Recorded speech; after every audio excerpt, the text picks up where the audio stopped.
E aí, pessoal, tranquilo com vocês? Iniciamos a partir deste momento mais uma aula dentro da disciplina Enfermagem Clínica Cirúrgica. Espero que vocês estejam aí estudando, correndo atrás de tudo aquilo que passamos para vocês nas aulas passadas. Lembrando que iniciamos a disciplina falando lá do período pré-operatório, da importância da orientação, principalmente abordando as questões relacionadas ao medo de ansiedade e angústias que a pessoa que vai ser submetida ao procedimento cirúrgico pode apresentar. No segundo momento, nós falamos sobre o período transoperatório, dando uma ênfase também ao período anestésico, pré-anestésico, que é aquele momento em que o paciente ele encontra-se momentos antes de ser realizado o procedimento cirúrgico. E hoje, aqui nesse momento, damos início ao período pós-operatório, dando uma ênfase também à sala de recuperação pós-anestésica. Enfim, vamos dar início para que vocês possam absorver da melhor forma possível. Vou tentar ser muito breve e bem explicado, para que, se porventura algumas dúvidas surgirem, nos procure aí nos fóruns, no grupo do WhatsApp, seja qual for a plataforma de ajuda que vocês têm acesso aí na instituição ETEG. O pós-operatório ele é o momento após uma cirurgia, e esse momento ele precisa de cuidados especiais até a total reabilitação do paciente. É um momento delicado, o paciente ele precisa de muita ajuda da equipe de enfermagem. Então, sendo assim, é por isso que é fundamental que a equipe esteja pronta, que esteja alinhada, que trabalhe com harmonia e que possa principalmente atender às necessidades que essa pessoa possa nos exigir enquanto equipe de enfermagem. Tá?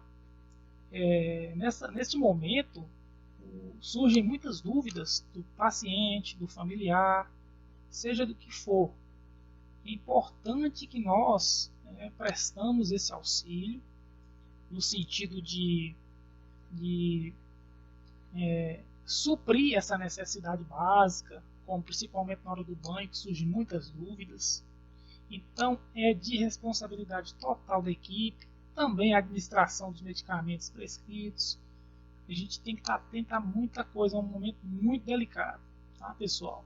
Espero que vocês entendam dessa forma, para que não ocorra erros, para que a gente possa, em tempos pré-determinados ou sistemáticos, termos acesso aos dados vitais, temperatura, pressão, pulso, seja o que for de sinal vital importantíssimo para nós, para que a gente possa estar monitorando essa pessoa no pós-cirúrgico, para que ela não venha apresentar nenhuma intercorrência, e se porventura apresentar uma intercorrência, algum dado vital anormal, uma taquicardia, uma taquipneia, a gente tem que estar atentos, tá?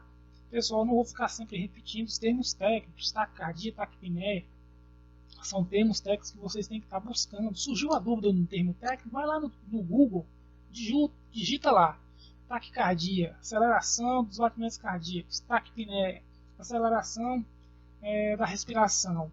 Então aí vocês vão começar a familiarizar também com os termos técnicos, porque no centro cirúrgico a gente só trabalha com termos técnicos. Então tem que estar atento para quando um determinado termo técnico chegar ao conhecimento seus, você já tenha ciência do que signifique. Tá? Só uma informação, uma dica para vocês aí, para que vocês estudem aí. Tá? Outra coisa é que após uma cirurgia, qualquer paciente ele fica mais vulnerável. O seu sistema imunológico ele fica mais baixo, ou seja, o corpo do paciente ele fica mais propenso a outros problemas. Tá? Fica mais fácil da ocorrência de outros problemas devido a essa imunidade baixa. Por isso, requer uma atenção redobrada, para que haja uma recuperação completa, sem problema, para que a gente, de forma cuidadosa, possa também evitar infecções. A gente vai falar mais um pouco mais na frente aí sobre infecções em hospitais e complicações advindas dessa infecção, seja do sítio cirúrgico, né, da incisão cirúrgica, do corte cirúrgico. A gente vai comentar muito disso também. Além disso, a presença, né, da tranquilidade que a gente que possamos repassar para o paciente, para a família, porque quanto mais calmos nós formos durante os nossos atos, durante as nossas atribuições, a gente pode passar essa calma também para aquela pessoa que está naquele momento ali de ansiedade pós-cirúrgica. Tá? É isso aí, um breve resumo do que será visto hoje nesta aula. Centro de recuperação pós-anestésico. É o local destinado ao atendimento intensivo do paciente no período que vai desde a sua saída da sala de operação até a recuperação da consciência, eliminação de anestésicos e estabilização dos sinais vitais. O objetivo dessa sala, pessoal, e as vantagens que essa sala pode nos proporcionar enquanto assistência ao paciente pós-cirúrgico é detectarmos, prevenirmos qualquer possível complicação pós-anestésica, pós-cirúrgica, e assim a gente pode intervir em tempo oportuno de reverter esse quadro negativo. Tá? Então, esse é o objetivo dessa sala, é realizarmos uma avaliação crítica desse paciente. Né? A gente faz um levantamento dos possíveis sinais que podem apresentar uma possibilidade de intercorrência, ou seja, o monitoramento severo dos sinais vitais de forma sistemática, como eu falei lá anteriormente, tá? E principalmente uma assistência baseada no entrosamento que a equipe de enfermagem deve ter também com as outras equipes médicas. Tá? Então, esse é um setor onde se faz necessário, né, nós desempenharmos todas as nossas funções de forma eficiente, de forma segura. Temos que estar cientes do que estamos fazendo. A gente não realiza nada aleatoriamente. Existe todo um passo a passo, existe todo um protocolo para que nós possamos desempenhar essa função e sabermos o que estamos fazendo. Tá? Este é a sala de recuperação ou centro de recuperação pós-anestésica. Essa sala de recuperação pós-anestésica ela tem algumas exigências. Né? Ela exige, né, alguns requisitos são indispensáveis, né, a este centro de recuperação. Como, por exemplo, aqui a gente sabe, né, a gente entende que essa sala de recuperação existe uma infinidade de exigências para que esse funcionamento da sala, né, essa assistência prestada a esse paciente pós-cirúrgico seja a melhor possível. Então eu trouxe aqui para vocês uma das principais, dos principais requisitos, vamos dizer assim, né, que é indispensável, ou seja, tem que haver esses requisitos na sala de recuperação, que é o quê? Que é a localização próxima ao centro cirúrgico. Né? Essa logística facilita, né, o deslocamento desde a mesa de cirurgia à sala de recuperação pós-anestésica. Né? Você não precisa rodar um hospital todo numa maca com esse paciente para chegar a uma sala de recuperação pós-anestésica. Tudo é bem pensado, tudo é calculado com o objetivo de que essa localização seja o mais próxima possível. Tá? Como eu falei anteriormente, temperatura, ventilação e iluminação é altamente adequado para este setor. Temperatura no sentido de, geralmente, o paciente que é submetido a um procedimento cirúrgico, é bem comum ele apresentar hipotermia. O que é isso, hipotermia? Outro termo técnico importante. Queda da temperatura corpórea, ou seja, o corpo do paciente ele pode apresentar-se mais frio. Né?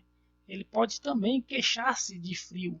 Então, essa hipotermia ela é bem comum relacionada principalmente aos anestésicos que foram administrados. Tá?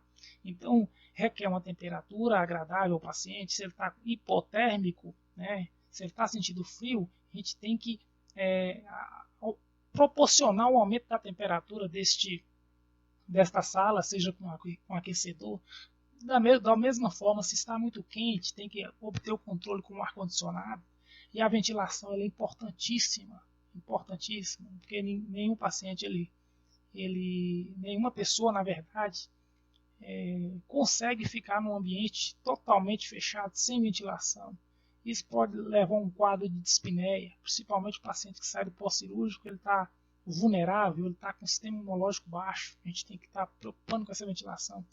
E a iluminação adequada também, porque muitas vezes o paciente ele sai do pós-cirúrgico, ele pode ter a condição de deambular. Então a gente evita risco de queda, risco de tropeções, no sentido de proporcionarmos uma iluminação adequada, tá, gente? Facilidade de limpeza, tem que estar com o chão limpo.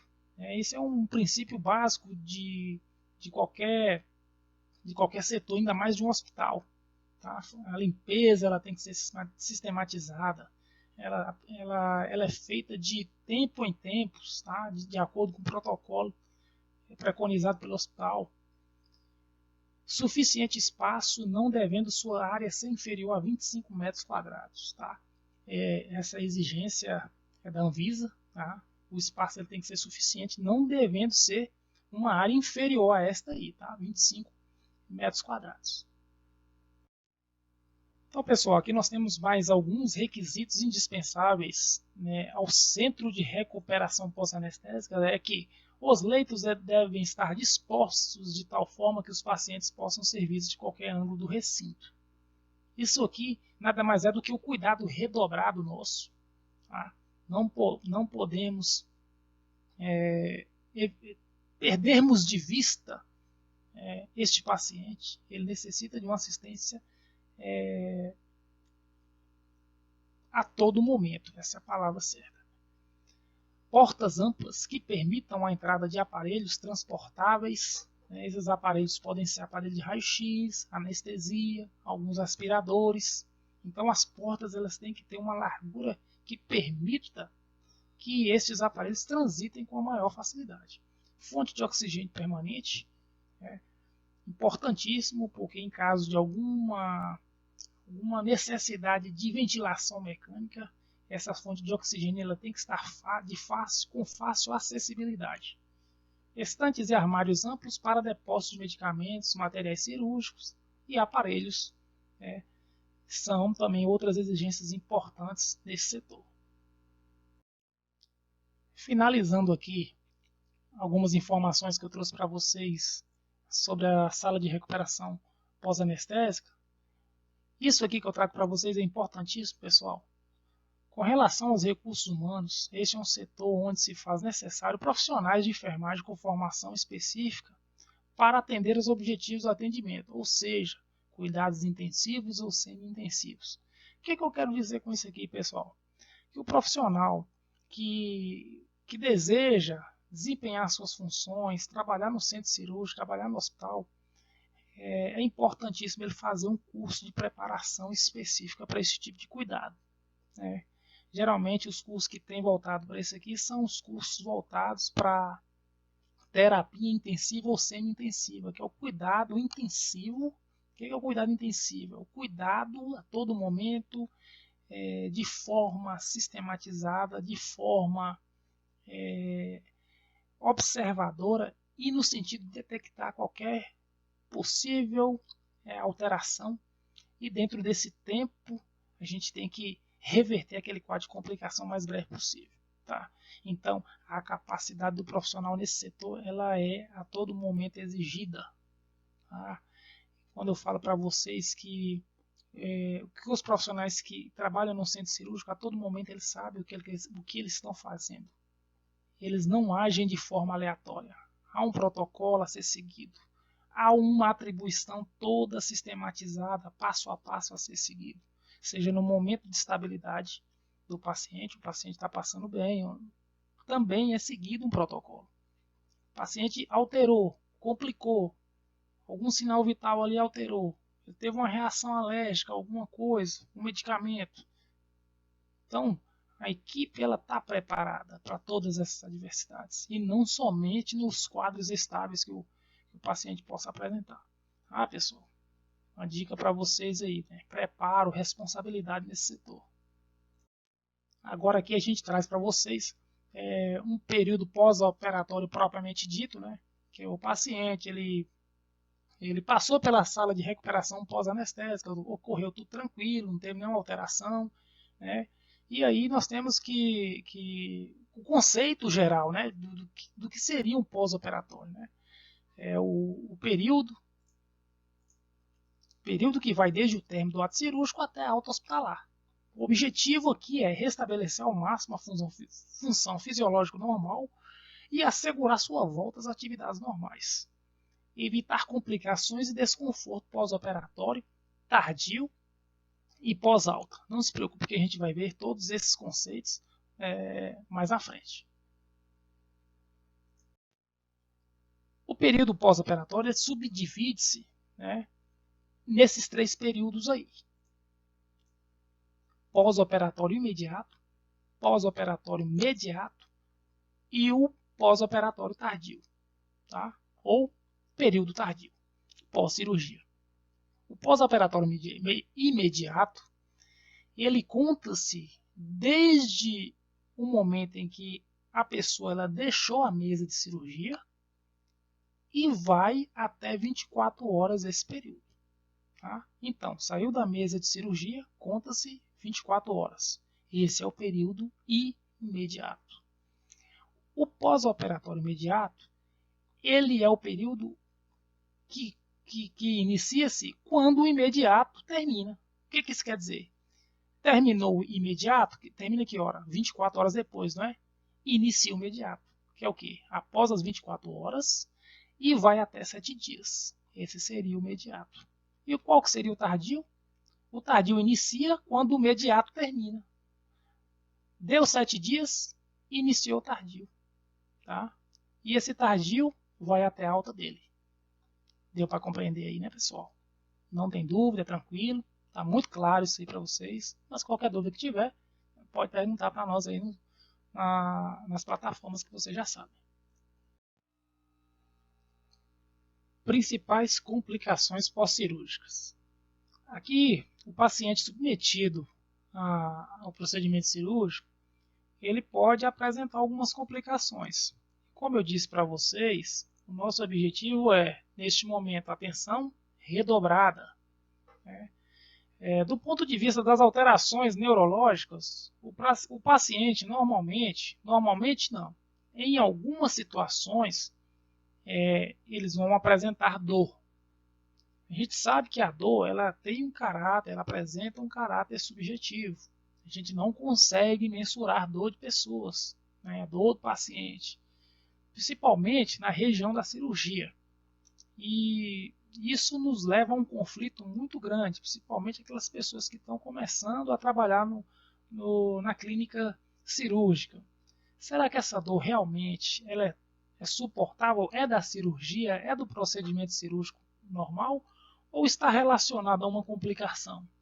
Então, essa é uma interrogação, é um conflito que muitos de nós apresentamos nesse setor.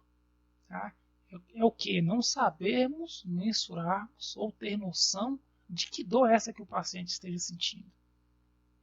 Então, isso a gente pode estar associando essa dor a partir do momento que a gente tem conhecimento dos sinais vitais. Se está apresentando uma taquicardia, opa, tem algum sofrimento aqui, alteração da pressão, pressão elevou, respiração acelerada, que é a taquipneia. Isso aí são sinais que estão sendo alterados que pode ser advindo de uma dor.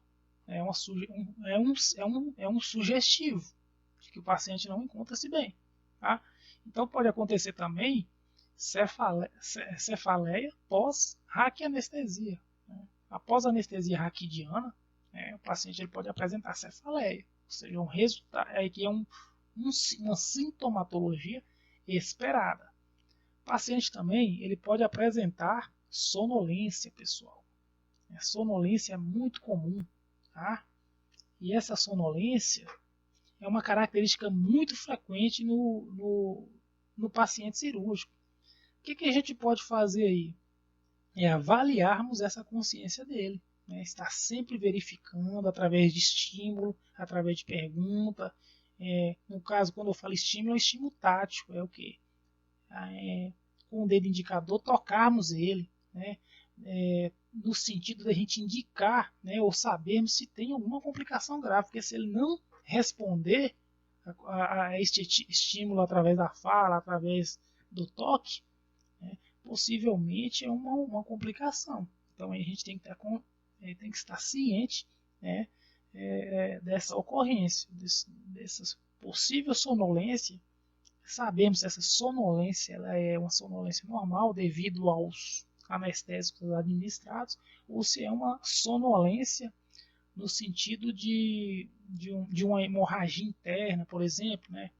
O paciente ele pode estar sangrando internamente e está perdendo o seu sentido. E aí a gente não tem como, né? Sabemos o que ocorre e o nosso objetivo nesse sentido é sabermos até que ponto essa sonolência ela é normal ou anormal. Tá, pessoal? Complicações advindas, né, do sistema respiratório. O que aqui diz? Limitação na expansão pulmonar, acúmulo de secreção traqueobrônquica e dificuldades do cliente em eliminá-la. Aqui está falando algumas informações importantes. O paciente ele fica limitado na expansão, porque quando nós puxamos o ar, o que acontece com a nossa caixa torácica? Ela puxa o ar de forma com que a gente observa uma expansão, ou seja, uma elevação do nosso tórax, correto? E quando ele fala da secreção traqueobrônquica, é que uma complicação respiratória pode estar relacionada a uma aspiração, ou seja, que seria uma secreção, pode ser da faringe ou laringe, atingiu a via respiratória e fez com que o pulmão, né, aspirasse essa quantidade de secreção. Então, o que a gente poderia fazer no sentido de evitarmos uma traqueobrônquica, uma dificuldade, uma aspiração pulmonar? Seria lateralizar esse paciente, né? Mudar ele de decúbito, seja ela decúbito lateral direito, lateral esquerdo, no sentido de a gente promover, né, a eliminação dessa aspiração. As complicações relacionadas ao sistema urinário, elas estão relacionadas ao aumento da probabilidade de infecção urinária, assim também como a retenção urinária. O paciente submetido a um procedimento cirúrgico, a gente observa uma queda da imunidade dele. Tá? Geralmente, há uma queda desse sistema de defesa. Isso favorece a manifestação de bactérias da própria flora bacteriana, né, do organismo da própria pessoa. Tá? Porque nós temos, pessoal, no nosso organismo algumas colônias de bactérias que vivem em equilíbrio com o nosso corpo. No entanto, em um dado momento em que o sistema imunológico é observado uma baixa desse sistema, uma baixa imunológica, a gente observa que a manifestação dessas bactérias, elas são, como eu posso dizer, oportunistas. Elas aproveitam este momento de queda imunológica, principalmente relacionado ao procedimento cirúrgico, e manifestam. Daí a probabilidade de ocorrer, né, essas infecções urinárias e também como a própria retenção urinária. Neste caso, essa retenção urinária pode estar relacionada também a um erro, né, na assistência na sondagem vesical. Né. Todo paciente que é submetido a um procedimento cirúrgico, muitas vezes é necessário a gente promover a eliminação da urina através da sondagem vesical, através da sonda vesical. seja de alívio, seja de demora. Tá? E essa probabilidade de infecção urinária encontra-se relacionada, como eu disse anteriormente, com essa, com essa queda do próprio sistema imune durante o procedimento cirúrgico. Aqui nas complicações gastrointestinais, pessoal, eu trouxe para vocês a ocorrência, né, de náuseas e vômitos como complicação. Isso pode estar relacionado também aos efeitos colaterais da anestesia que o paciente, né, foi submetido. Tá? Então, nesse caso aí de náusea e ocorrência de vômito, a gente tem que lateralizar, no ato do vômito, esse paciente, né, lateraliza, coloca esse paciente de lado, para que esse vômito não seja aspirado, né, ou seja, que esse vômito não atinja as vias aéreas indo para o pulmão. Tá? Então, essa lateralização, decúbito lateral direito ou esquerdo, é importante nessa hora. A constipação intestinal também pode acontecer. Tá? Constipação intestinal, porque quando é administrado anestesia, um efeito que a anestesia proporciona é a diminuição do peristaltismo. Né? Então, o que acontece?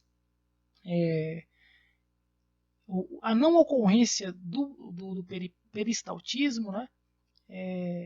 A falta da ausência de motilidade, de movimentação deste peristaltismo pode estar promovendo aqui uma constipação intestinal. Tá?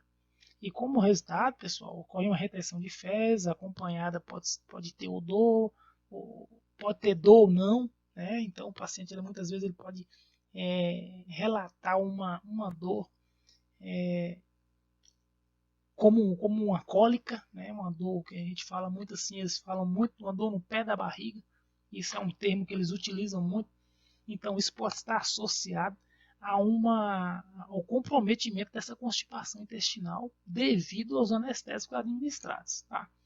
Uma outra complicação que pode surgir que é a sede. Né? Que a sede ela é provocada pela ação inibidora da atropina, que pode ser perda sanguínea também, pode ser um sinal de desidratação. Tá? Então, pode estar provocando essa alteração do turgor da pele, diminuição da pressão, diminuição da diurese, o paciente ele urina pouco. Né?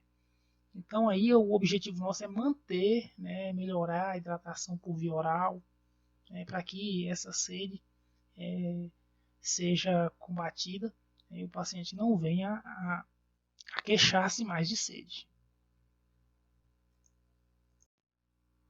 Pessoal, as complicações vasculares, elas se subdividem aí, né, em hemorragia primária e hemorragia secundária. A hemorragia primária, ela se relaciona com o processo cirúrgico propriamente dito. Ali realizou a cirurgia, né, aquele sangramento, principalmente nas primeiras 12 horas, é classificado como hemorragia primária. E ele está relacionado com o procedimento, né, cirúrgico. Né. A secundária é aquele sangramento até 24 horas após a cirurgia. Tá? Então, para não perder aí, o que acontece? Hemorragia primária é aquele sangramento nas primeiras doses. A secundária passou das 12 horas, né, e vai até 24, hemorragia secundária. E ela se faz, né, pessoal, pode ser do interior de uma cavidade. Né? A gente fala que ela é interna, hemorragia interna, quando esse sangramento ocorre no interior de uma cavidade, e ela pode ser externa, quando esse sangramento, né, ele é visível, né, e ele é jogado, né, ele é observado de dentro para fora. Tá? Então essas são as diferenças aí da hemorragia primária e hemorragia secundária. Um tipo de infecção que é muito comum, um tipo de complicação que é muito comum, pessoal, é a infecção do sítio cirúrgico. Ou seja, o que é isso, infecção do sítio cirúrgico? É a infecção naquele local onde foi realizada a cirurgia, onde foi realizada aquela incisão, aquele corte, né, como muitos entendem. Né? Muitas pessoas não sabem o que é o significado de uma incisão. Incisão é um corte, né? Ou seja, rompeu a pele em determinado local. Então, o que diz aí? São infecções que ocorrem relacionadas à manipulação cirúrgica, acometendo tecido subcutâneo, tecidos moles profundos, como músculos, órgãos e cavidades com incisão. Tá? Os patógenos causadores de ISC, infecção de sítio cirúrgico, podem ser provenientes de 3 fontes. Microbiota do próprio paciente. O que é a microbiota? É o que eu expliquei lá um pouco mais na frente, que o nosso corpo ele apresenta alguns micro-organismos que vivem em equilíbrio com o nosso corpo. Tá? Então, essa microbiota, no momento de baixa imunológica, baixa do sistema de defesa, né, elas aproveitam desse momento, né, e pode ser um grande causador, né, dessas infecções. Né. Então, o que diz aqui? Microbiota do próprio paciente, da equipe de saúde, ou seja, nós também podemos contaminarmos, né, levar contaminação para este paciente por uma falta de cuidado, por uma falha na hora de colocar os EPIs, por uma falha na hora de realizar a higienização das mãos. Então são possíveis fatores que a gente pode estar levando também infecção do sítio cirúrgico para o paciente. E também pode ser proveniente do ambiente, ou seja, o centro cirúrgico, a sala cirúrgica, ela tem que ser bem limpa, bem higienizada, né? E também assim como o material cirúrgico que é utilizado, né? Os bisturis, ou seja, todo aquele instrumental que é utilizado no ato cirúrgico. Controle de infecção de sítio no pós-operatório. Esse controle, pessoal, ele está relacionado diretamente à nossa assistência. E ele abrange aqui 4 principais ações que é desempenhada por nossa categoria, a enfermagem, que é curativo, retirada de pontos, drenos e acessos venosos. Pessoal, o curativo ele é muito importante nesse momento, porque o objetivo dele é fazer com que o processo de cicatrização, né, o processo de fechamento, vamos dizer assim, a grosso modo, de uma incisão, de uma ferida, ela seja o mais rápido possível, tá? E assim também a gente pode, com um curativo, proteger a incisão cirúrgica contra traumas, contra contaminação do meio externo. Esse curativo também ele pode absorver as secreções que esse ferimento pode apresentar. E isso favorece a epitelização, né, e a cicatrização ela se dá de forma mais rápida. E pode também prevenir a formação de hematomas, de seromas, oferece conforto físico para a pessoa, conforto psicológico, e é importantíssimo no ato do curativo a gente higienizar, né, as mãos, realizar todo o cuidado para que nessa técnica a gente possa favorecer essa recuperação de forma mais rápida. E o curativo ele ocorre de forma sistemática, ou seja, ele pode ser de 24 em 24 horas, dependendo do ferimento. Alguns ferimentos eles exigem, algumas incisões cirúrgicas exigem curativos de 12 em 12, isso vai depender do protocolo da instituição. Tá? E a gente tem que comunicar ao Comitê de Controle de Infecção qualquer alteração do sítio, né, da infecção ao redor da incisão cirúrgica, se há algum sinal flogístico, sinal de infecção. O que é sinal flogístico? É quando você observa sinais advindos de um processo infeccioso. Quais seriam esses sinais? Vermelhidão local, geralmente aquela região a gente observa que ela encontra-se mais quente, né? Essa vermelhidão a gente chama de hiperemia do sítio cirúrgico. O paciente alega dor, pode haver secreção purulenta ao redor do sítio também, um indicativo evidente de que aquele sítio cirúrgico encontra-se infeccionado, e aí a gente possa intervir de forma eficiente. Retirada de pontos, a retirada de ponto ela é importante, porque o tempo de retirada desses pontos ele deve respeitar o processo de cicatrização da ferida. Porque se essa retirada desse ponto ela for muito precoce, for muito cedo, isso pode favorecer a deiscência da ferida. O que é deiscência? Que é o rompimento da sutura, o rompimento dos fios de sutura. Tá? E isso pode levar a inflamação, infecção, ou seja, aumenta-se o cuidado redobrado. E aí, esse sítio cirúrgico, esse local da incisão cirúrgica, pode apresentar uma infecção complicadíssima, tá? Os drenos é importante porque, pessoal, a função de um dreno é drenar, do verbo dreno, vem do verbo drenar, né? Que é manter a saída de um líquido que encontra-se numa cavidade interna para o meio externo, tá? Então esse dreno ele tem a função de recolher uma secreção que está internamente e jogar ela para fora para favorecer o processo de recuperação e cicatrização local. Tá? Então o objetivo desse dreno aí é da gente manter a permeabilidade desse dreno, visando garantir uma drenagem eficiente, né? E a gente tem que estar observando a posição desse dreno, né?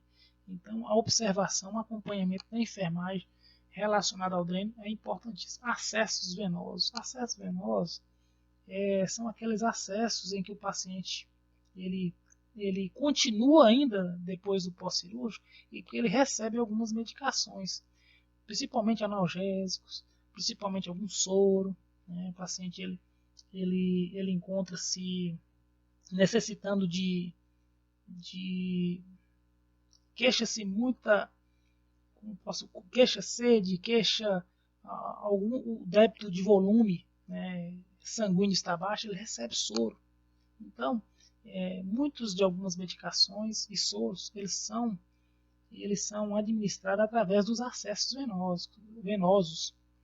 E aí esse acesso venoso ele tem um tempo limite também de manutenção naquela determinada via. Né? Seja na mão, seja no pé, seja um acesso venoso periférico ou central. Então ele tem uma validade, vamos dizer assim, de manutenção naquele local. Porque quando um acesso venoso é mantido em uma determinada via por muito tempo, isso pode levar a flebite, que é uma inflamação do vaso, né, onde se encontra posicionado aquele acesso venoso. Uma outra forma de evitar infecção cruzada é o uso da paramentação, né, que é o uso dos EPIs, que é os equipamentos de proteção individual, né, extremamente indispensável a sua utilização no centro cirúrgico. Porque no intraoperatório, a equipe cirúrgica deve estar atenta para a importância do uso adequado da paramentação com o objetivo de proteger a área a ser operada, né, da flora liberada pela equipe cirúrgica e da exposição às secreções do paciente. Então, o objetivo da paramentação é a gente fazer com que o paciente, durante o procedimento cirúrgico, ele encontra-se seguro no sentido de nós, profissionais, não contaminar o paciente, como também contaminar a área de manipulação, seja instrumental cirúrgico, seja o campo cirúrgico, seja a incisão cirúrgica. É importante ir lá, durante o nosso processo de higienização das mãos, a gente ter a segurança de que o paciente ele não será contaminado, não será levado a ele infecção da nossa flora para o procedimento cirúrgico. Então aqui, pessoal, nós temos alguns dos EPIs importantíssimos para que a gente evite a propagação, a contaminação cruzada, para o paciente, que é o avental, a máscara, os propés, o gorro e a luva cirúrgica. Tá? Os aventais, a utilização do avental ele objetiva prevenir a dispersão das bactérias no ar, né? Porque elas podem estar no pescoço nosso, no antebraço, nas demais áreas expostas da pele, né? E assim a gente utiliza esse avental para evitar essa infecção. E também assim como evitar o contato da pele do cirurgião, o médico está lá fazendo a cirurgia, o objetivo é de fazer com que a pele dele não tenha contato nenhum com sangue, com fluido corporal, porque acaba que sendo também uma proteção profissional, tá?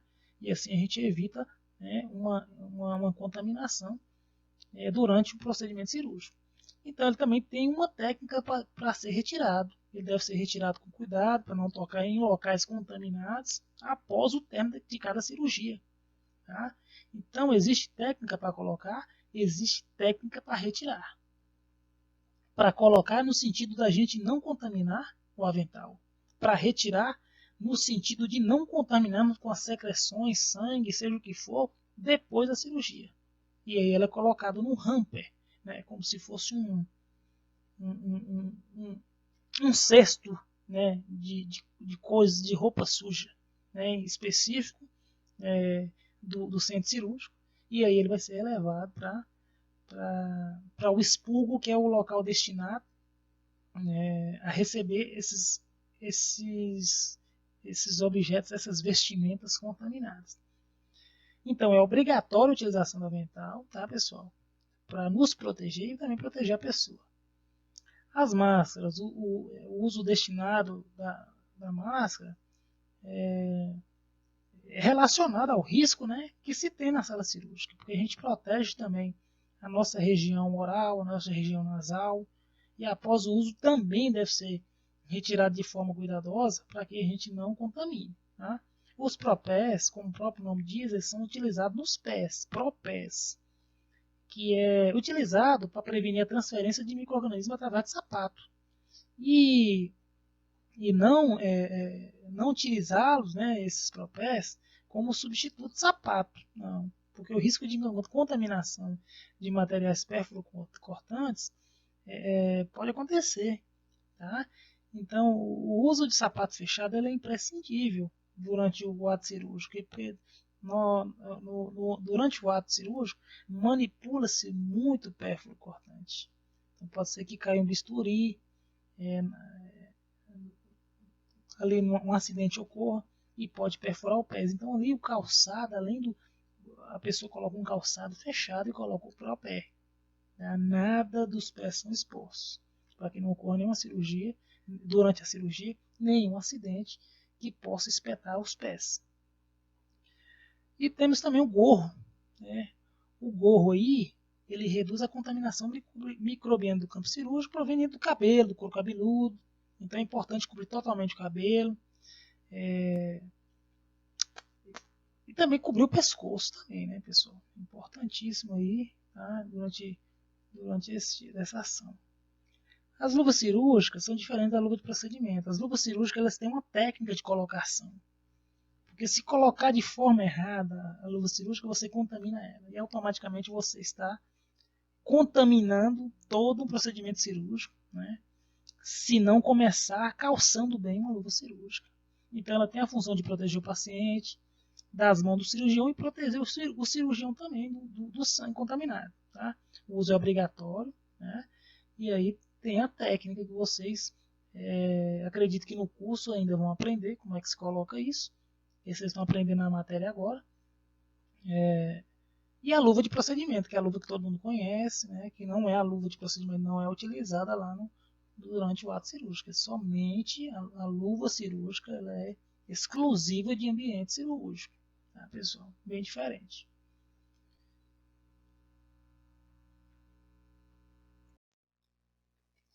Então, pessoal, aqui nesse momento eu trago para vocês a bibliografia que a gente utilizou para a montagem desta aula. E a gente quer reforçar, fazendo uma breve conclusão aí sobre o que vimos, que esse período pós-operatório é um período muito importante, principalmente para a nossa atribuição, para a assistência da enfermagem, Porque nesse momento delicado é essencial a presença constante de uma pessoa que possa ajudar. E nada melhor do que um profissional da assistência de enfermagem para ganhar a confiança dessa pessoa, desse paciente que está sendo submetido a um procedimento cirúrgico. Né? Pode ser, nesse momento a gente pode ser um amigo, a gente pode estar fazendo parte de um momento único, ímpar na vida dessa pessoa. Né? Então, a ajuda enquanto profissional da enfermagem ela é indispensável. Tá? O emocional do paciente ele fica muito abalado. E então, por isso, quem auxiliará esse paciente deve ter muita paciência, deve ter muita calma, muita organização. E isso, nós profissionais da enfermagem, nós temos. Né? No mais, né, pessoal, apesar de ser um momento delicado, pode ser um momento muito bom para o paciente diminuir o ritmo, se autoavaliar, pensar em tudo que aconteceu. Né? E que esse momento de extrema ansiedade, de extremo medo, ele possa ser superado, principalmente com a nossa assistência. Tá? Então, o que eu peço para vocês sejam os melhores em tudo que vocês forem fazer dentro da atribuição de vocês enquanto enfermeiro. Porque o nosso campo de atuação ele é amplo. Você pode atuar numa clínica cirúrgica, o profissional pode atuar numa clínica médica, o profissional que não gosta de hospital, ele pode atuar numa estratégia de saúde da família. Tem aquelas pessoas que gostam mais de adrenalina, gostam de trabalhar no pronto-socorro, gostam de trabalhar no SAMU. Então nós temos vários campos de atuação dentro da enfermagem. E seja qual for a que vocês escolherem, né, dediquem-se, preparem-se, sejam os melhores, tá? Leiam, sempre falo para vocês, deixo as bibliografias para vocês. Utilizem uma, duas, três literaturas que falem sobre o mesmo assunto. Aí você compara o que um autor diz do que o outro autor diz.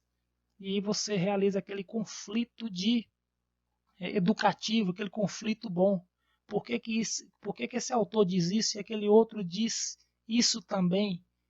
Então é nessa forma de estudar que você começa a perceber que o seu conhecimento ele já está sendo positivo, que você já está começando a ter uma capacidade crítica de ver o que um autor menciona do que um outro relata.